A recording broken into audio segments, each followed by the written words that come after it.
Actuellement, comme je vous le disais, en République démocratique du Congo, et je peux vous garantir qu'il y a des femmes qui osent.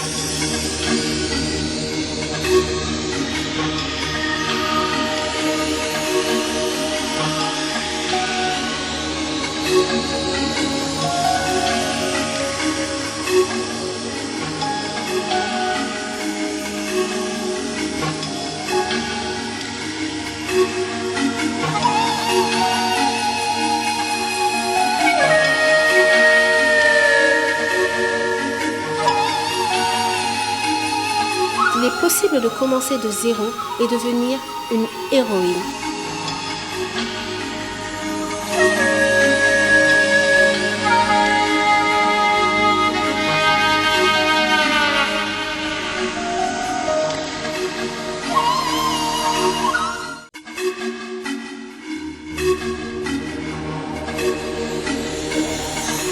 Hello, c'est Queen Miller.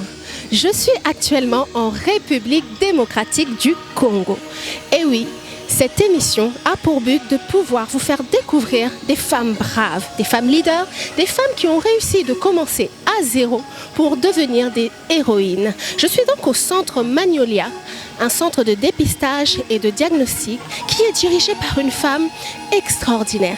Cette femme a réussi à braver la France-Europe, France-Afrique. Donc, elle a quitté la France pour venir s'installer en République démocratique et elle a une histoire à partager avec nous. Donc, sans plus tarder, nous allons être reçus par Madame Vicky Babandisha. Bonjour Vicky, comment tu vas? Ça va.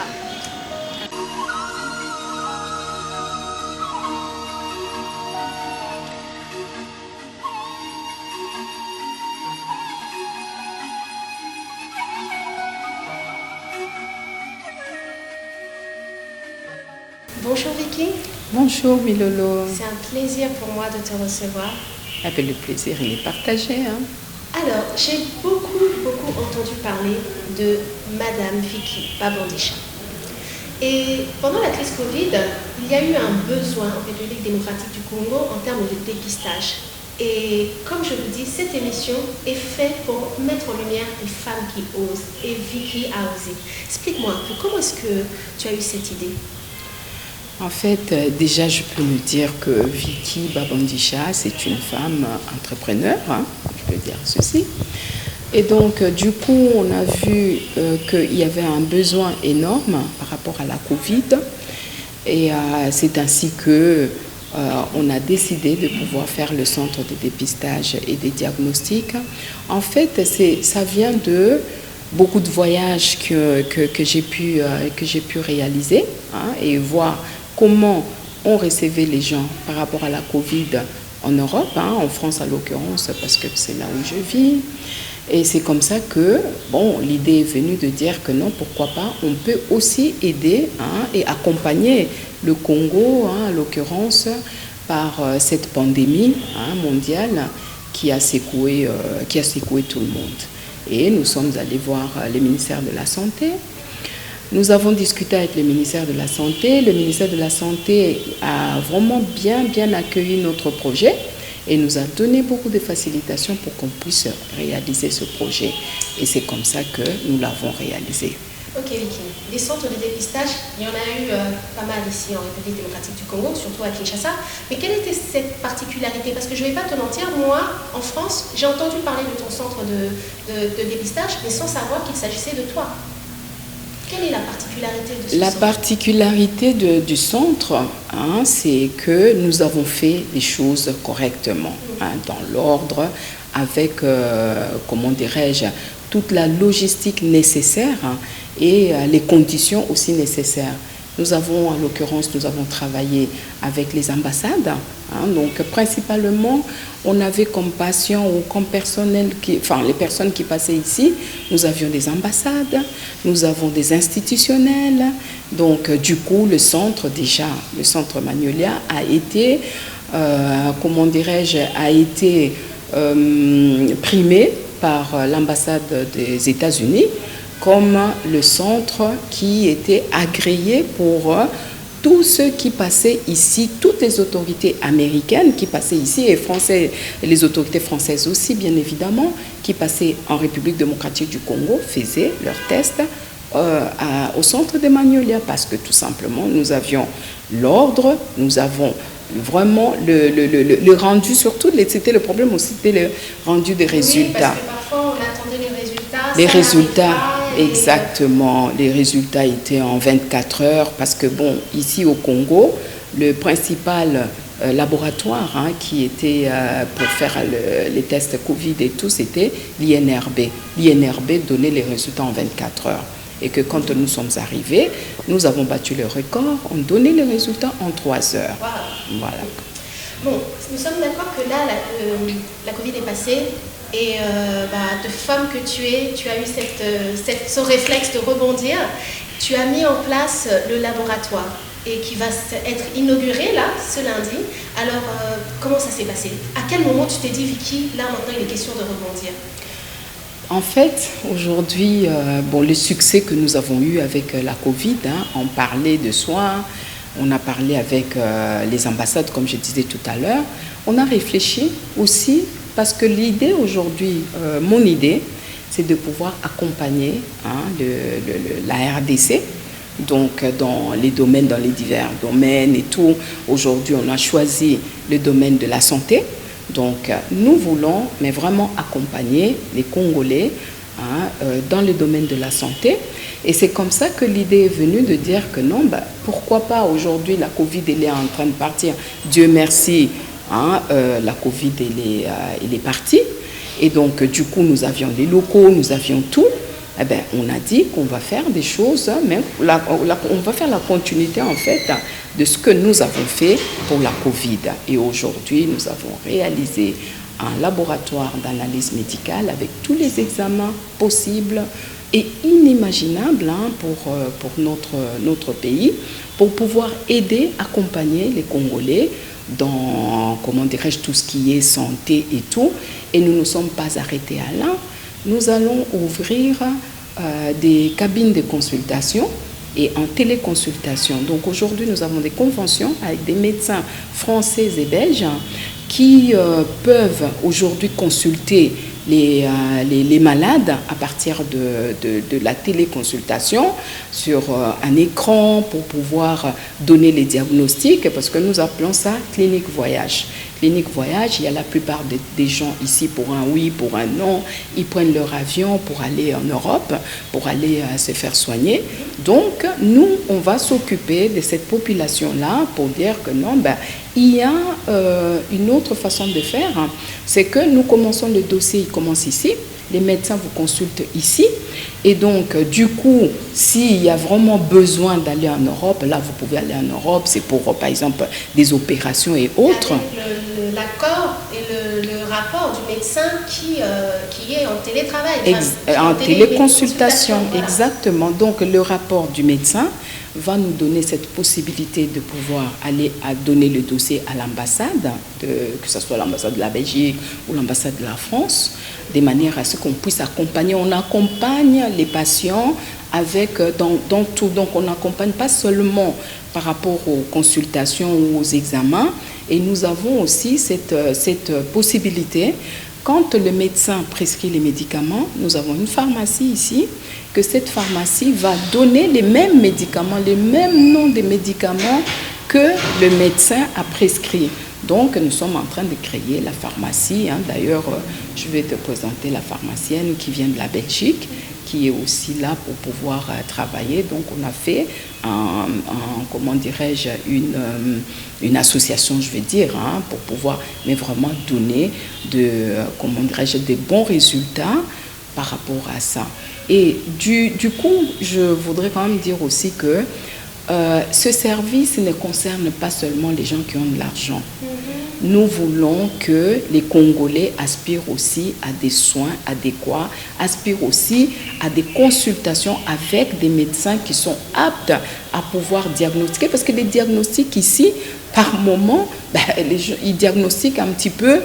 Je ne dirais pas que les médecins ici ne sont pas compétents.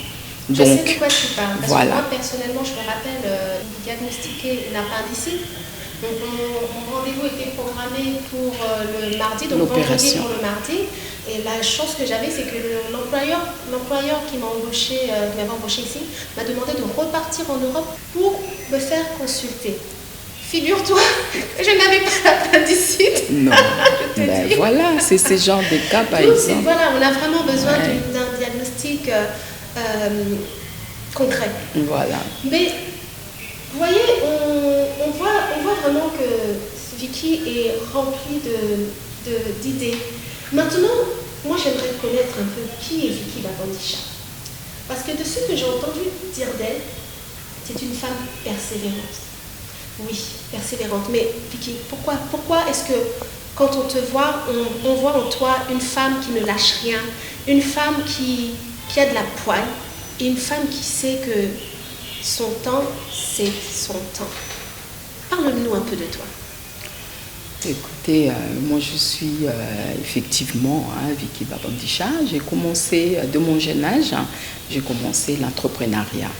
Donc je crois vraiment à l'entrepreneuriat et c'est comme ça que dès l'Europe, parce que j'ai commencé à faire mes activités en France, je suis restée avec les activités en France pendant à peu près une vingtaine d'années. Est-ce que tu peux me citer un peu tes activités? Parce qu'il est important pour nos téléspectateurs qui vont nous suivre de voir par quelles sont les étapes dans lesquelles tu es passée et l'évolution aussi. J'ai commencé d'abord par les salons de coiffure à Paris. Oui. Et donc les salons de coiffure, j'en ai eu au moins 3 ou 4 salons de coiffure. L'idée c'était de faire une chaîne dans différentes villes, si je peux dire ainsi. Et donc c'est comme ça que j'ai commencé avec les salons de coiffure et on coiffait on était là pour s'occuper des mariés, tout ce qui se passait comme événement. Et donc du coup quand le projet, si vous voulez, ou le changement de télécommunication qui était arrivé, et, on a fait des magasins, des boutiques en fait, des ventes, des abonnements, parce qu'à l'époque il y avait des abonnements avec Orange, SFR et Bouygues, et donc on s'est lancé dans cette affaire de télécommunication. Et c'est ce qui m'a amené même à venir au Congo, parce que j'ai trouvé des partenaires. Nous étions la première société qui est venue implanter Internet pur en République démocratique du Congo, parce qu'il y avait l'Internet, c'était que les opérateurs mobiles qui avaient, mais nous on était vraiment un opérateur en Internet pur. On essayait aussi, c'est toujours dans les mêmes idées de dire que on vient pour apporter quelque chose pour la population congolaise. Voilà un petit peu ce que j'ai pu faire. Et puis après, il y a toujours des hauts et des bas. Et l'idée, c'est de dire que j'ai décidé de pouvoir travailler pour mon pays, parce qu'on est dans un pays où tout a été fait, où on s'est battu, et même malgré qu'on s'est battu, on a quand même réussi, on peut dire ainsi, mais où dans mon pays, tout est à faire en fait. Quand vous regardez le Congo, tout est à faire. Et c'est comme ça que je me suis dit, non, je vais me mettre au service de mon pays pour pouvoir aider, accompagner, bien entendu. Et voilà, aujourd'hui, on est en train d'y arriver petit à petit. Alors, ce que je retiens du parcours de Vicky, c'est qu'elle a su flairer les opportunités. Elle était dans le salon de coiffure et on voit aussi son parcours. C'est vraiment des fonctions différentes, mais à chaque fois, elle a su flairer des opportunités et rebondir là-dessus. Vicky, quel message tu peux passer à cette jeunesse? Parce que cette émission a pour but de mettre en avant des femmes qui ont commencé de zéro et qui sont devenues des héroïnes. Et je te compte parmi ces héroïnes. Alors quel est ce message que tu peux donner à cette jeunesse, que tu peux donner à ces femmes qui sont là et qui se disent mais je ne sais pas quoi faire, je ne sais pas où aller, par où commencer? Comment tu peux les accompagner? En fait, ce que je peux dire aujourd'hui, c'est d'ailleurs mon combat de dire que la jeunesse congolaise doit vraiment se réveiller. L'entrepreneuriat, c'est quelque chose où Pour moi, j'y crois en fait. Je recommande ou je demande à tous les jeunes, tous nos enfants, de pouvoir mais vraiment être dans l'entrepreneuriat, avoir cet esprit d'entrepreneuriat. Mais l'entrepreneuriat est difficile. Ce n'est pas parce que vous allez commencer aujourd'hui et que vous allez directement, comment dirais-je, avoir ce que vous voulez, comme si vous allez dans une entreprise, vous arrivez dans une entreprise qui a été déjà créée et vous êtes embauché et vous attendez à la fin du mois, vous donnez votre travail et à la fin du mois, vous attendez le salaire. Non, mais l'entrepreneuriat est difficile. Mais quand on y croit et quand on persévère, et là, on voit mais vraiment les choses arriver et vous êtes content aussi derrière parce que vous fournissez du travail et que matin, midi, soir, vous êtes là à réfléchir. Vous avez bien dit ici, que tu as dit que je suis passée dans plusieurs choses. Ça, c'est vraiment, j'épargne les détails par rapport même à mon parcours, comment mon cursus comment dirais-je, personnel. Et donc, je me suis dit, l'entrepreneuriat, c'est qu'on touche à tout. Il n'y a pas de saut de métier, en fait. Donc, vous touchez à tout. Et bien, là où ça va accrocher, et vous restez. Et puis, je recommande vraiment, surtout à la jeunesse de la diaspora, de venir, d'ouvrir, de venir visiter le Congo et de venir voir les opportunités qu'il y a au Congo pour pouvoir persévérer. Et puis, bon, j'ai à mon entourage des jeunes aussi, des jeunes qui sont venus des jeunes gens qui viennent de l'Europe, qui disent que c'est difficile, mais je suis là pour un peu les coacher, les accompagner, pour dire qu'il n'y a rien de difficile. Venez pour que ce Congo vous attend. Ce Congo a besoin de la jeunesse de la diaspora. Voilà mon message que je peux passer. Merci beaucoup. Donc nous étions avec Vicky Babandisha, la directrice générale de Magnolia, un centre de dépistage et de diagnostic. Alors, à la fin de l'émission, nous vous mettrons toutes les coordonnées et les informations pour rentrer en contact avec son équipe. Ici, vous êtes à Kinshasa, vous avez besoin d'analyse, vous avez besoin de test Covid, vous pouvez venir ici, vous êtes les bienvenus. Au-delà de ça, Magnolia a besoin aussi des médecins de la diaspora. Vous qui êtes en Europe, vous êtes en Europe, États-Unis ou n'importe quel pays, venez et apportez votre expertise. Le centre Magnolia peut être pour vous une base de départ. Alors n'hésitez pas à contacter Madame Babandisha au numéro qui s'affiche juste en dessous et nous vous disons à très vite pour le prochain rendez-vous. Je n'oublie pas de saluer notre sponsor officiel, Madame Gisèle Catal de la société Chica Corporation. À très vite.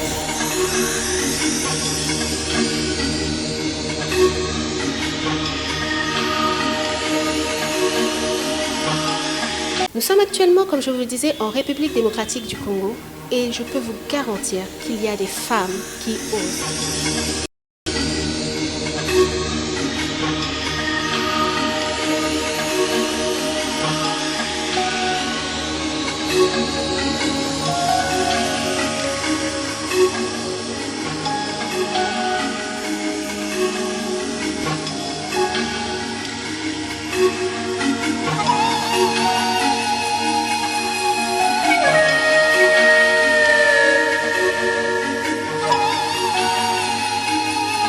Il est possible de commencer de zéro et devenir une héroïne.